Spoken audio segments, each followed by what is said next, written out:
Trump's tariffs seem at the moment an exercise in power, but in the very short run, they will weaken America. President Trump does not believe in friends, he believes in dependents. Prime Minister Modi has challenged effectively the economic imperialism of America. Trump's tariffs seem at the moment an exercise in power, but in the very short run, they will weaken America. They will weaken America because this is a policy of overkill. This is also a policy which shows that President Trump does not believe in friends, he believes in dependents. Prime Minister Modi has challenged effectively the economic imperialism of America. President Trump does not understand, I think, that while actions have consequences, language also hurts, language disrupts. The language that he has used in international diplomacy is not acceptable to the world. Prime Minister Modi has shown that he is not going to run to Washington to pay a flattery tax. India will not bow down even before a man who expects genuflection as the starting point of negotiations. This message has had a very important impact.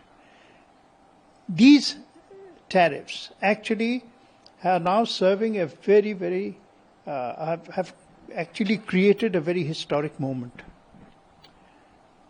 Suddenly, America, by its overkill, has energized and, in a sense, even reinvented alliances and blocs that had gone dormant. Today, BRICS, to give the best example, has become a big worry for Washington because BRICS by itself is now more powerful today than the American alliance across the world. The world spotlight now is focused this week on the meeting at SCO between Prime Minister Modi, President Xi, and President Putin. It is not focused on Washington.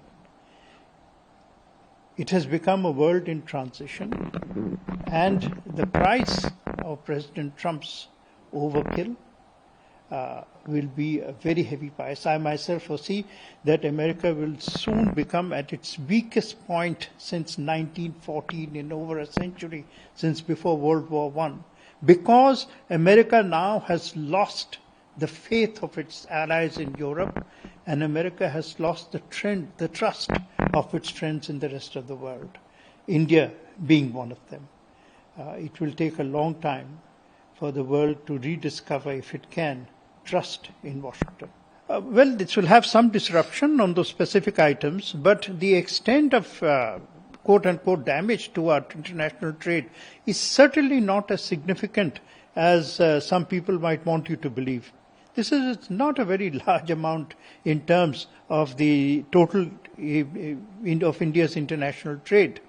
And in any case, I think more important is the fact that the logic of the American argument for these tariffs has collapsed under the glare of facts and truth. Is it being done because we buy oil from Russia? Germany has been buying oil from Russia all through the war. Why are there no 50% tariffs on Germany? China buys more gas and energy from Russia than we do. Why is President Trump uncertain and seems even insecure with China? In fact, he suddenly gets into his provocative mood and has said that China will get 200% tariffs if it doesn't sell a particular kind of rare earth. Well, one of the consequences of tariff turbulence is that India and China have revived a cooling relationship. And this revival has had enormous significant geopolitical impact. and good bilateral impact as well, because China has agreed to resume sale of rare earths to India. These are very significant achievements, and this process will be solidified, it will mature, it will be taken further when Prime Minister Modi visits China this week. And I think we will see, perhaps not on the main agenda, but certainly as part of quiet discussions, the emergence of a transformational new world order of different occasions when a single superpower, the days are, they will no longer dominate events. The days when a superpower frowned and the world trembled are over. And Prime Minister Modi has played a very significant part in reasserting the concept and doctrine of strategic autonomy. India did not gain its independence from the British in order to surrender it to anyone else. That message from Prime Minister Modi is extremely powerful, and it has resonated with Indians, and I think Indians have welcomed his policy with great pride.